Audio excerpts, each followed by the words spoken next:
பண்ணலாமா? நிச்சயமா மேம் ம். பண்ணலாம். ஏன்னா நம்ம வரக்கூடியவங்களுக்கு நான் இதுதான் கேட்பேன். உங்க ம். யூரின் இப்படி இருக்கா? இல்ல நீங்க பார்க்கும்போது எப்படி இருக்குங்க? கொஞ்ச நேரம் கழிச்சு அந்த யூரின்ல வேற ஏதாவது டிஃபரன்ஸ் பார்க்குறீங்களா? ஏன்னா ம். அதுதான் ஆரம்பம். நம்ம வந்து என்னன்னா யூரின் போறோம், பாஸ் பண்றோம், வந்துருவோம். அது பார்க்கறது கிடையாது. பொதுவாகவே யூரின் மோஷன வச்சு தான் அதுல நமக்கு சிம்ப்டம்ஸ் ஃபர்ஸ்ட்டே சொல்லிடும். ஓ! உடலின் மொழி அப்படின்னு சொல்றது இதுதான். ஸோ, அப்போ ம். யூரின் மோஷன் என்ன கலர்ல இருக்கு, என்ன ஸ்ட்ரக்சர், நேச்சர் எப்படி இருக்குன்றத நம்ம தெரிஞ்சுக்கணும்.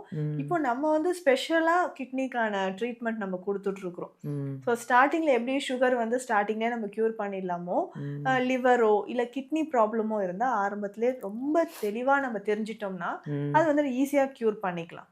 இப்போ ம். நீங்க கேட்ட மாதிரி யூரின் கலர் ம். நார்மலா தண்ணி குடிக்கிறதே நெறைய பேர் மறந்துர்றோம். ஆமா. ஆமாங்க. ஏசில தாங்க நான் இருக்கேன். எனக்கு தாகமே எடுக்கலையே! நார்மல் டெம்பரேச்சர்ல நீங்க இருக்கிறத விட ஆக்சுவலா ஒரு நாளைக்கு ஆ எவ்வளோ லிட்டர் தண்ணி குடிக்கலாம் மேம்? ஓகேம்மா. இது வந்து ம். நார்மல் டெம்பரேச்சர் நம்ம இருக்கிறத விட ஏசி அறைகள்ல இருக்கும்பொழுது அதிகமா தண்ணீர் தேவைப்படும். ம். அதுவும் நீங்க கேட்ட மாரி ஒரு பெர்சனும் எவ்வளோ குடிக்கலாம்? குறைந்தது 3 லிட்டர். ஓ! ஒரு சிலர் சொல்லுவாங்க 5 லிட்டர் குடிக்கணும், 4 லிட்டர் குடிக்கணும். நம்ம பாடிக்கு எவ்வளோ தண்ணீர் தேவையோ, அது ம். நமக்கு தெரியும். தாகமா தெரியும். இல்ல ம். தண்ணி குடிச்சு ரொம்ப நேரம் ஆகுதே, நம்ம ம். ம். எடுத்துக்கலாம் ம். அப்படின்ட்டு ம். நம்ம தண்ணீர் குடிச்சு ஆகணும்.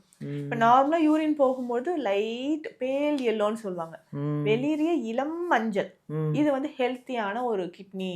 ஸோ ஒரு ம். நாளைக்கு பகல் நேரத்துல ம். குறைந்தது 5லிருந்து 7 முறையாவது யூரின் பாஸ் பண்ணிடணும். ம். ஸோ இரவு நேரத்தில நம்ம யூரின் பாஸ் பண்ணிட்டு வரோம்னா, ஒரு முறை எந்திரிச்சு யூரின் போலாம். இல்ல அடிக்கடி யூரின் நைட்ல போறதும் அதுவுமே நமக்கு ஏதாவது ஒரு ப்ராப்ளம் இருந்தா ம். இண்டிகேட் பண்றது தான். ம். அப்போ நமக்கு வந்து என்னன்னா, இப்போ பேல் எல்லோவா இருந்தா நார்மல். இதுவே ம். கொஞ்சம் டார்க் ஆகுதுன்னு வச்சுக்கோங்க. ம். நல்லா ஒரு மஞ்சள் நிறத்தில, ஒரு சிலருக்கு ஆரஞ்சு கலர்லயே போகும். ஹனி ம். கலர்ல. ஸோ ம். ரொம்ப டேஞ்சர். நம்ம கேர்ஃபுல்லா இருந்துக்கணும்.